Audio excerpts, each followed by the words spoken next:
Hello అండి. Hi welcome back to my channel. This is Swapna embroidery. ఈ design అయితే చాలా అంటే చాలా బాగుంటుంది. నేనైతే స్టార్టింగ్లో చాలా మందికి వేశాను. ఇలా కట్ వర్క్ లాగా డిజైన్ రావటం అయితే చాలా నీట్గా ఉంటుంది.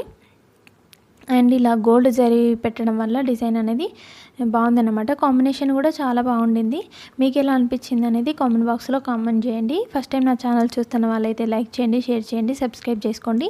అందరూ డిజైన్స్ వేస్తూ ఉంటారు. కొంతమంది తెలిసి తెలియక ఏం చేస్తున్నారనంటే బ్యాక్ నెక్ వేసిన తర్వాత ఫ్రంట్ నెక్ వేసేటప్పుడు హ్యాండ్స్ కింద ఫ్రంట్ నెక్కి గ్యాప్ ఎలా ఉందనేది చూసుకోకుండా డైరెక్ట్ వేయటం వల్ల ఫ్రంట్కి అనేది జాయింట్లు పడుతున్నాయన్నమాట. సో అలా కాకుండా ఉండాలంటే హ్యాండ్స్ వేసేటప్పుడు కిందన వేరే క్లాత్తో జాయింట్ వేసేసుకొని హ్యాండ్స్ కనుక సెట్టింగ్ చేసుకున్నామంటే ఫ్రంట్కి ఎలాంటి జాయింట్స్ లేకుండా డిజైన్ అనేది పర్ఫెక్ట్గా వస్తుంది, నీట్గా ఉంటుంది. ఈ టిప్ మీకు నచ్చినట్లయితే లైక్ చేయండి, షేర్ చేయండి, సబ్స్క్రైబ్ చేసుకోండి. Thank you for watching. Bye bye.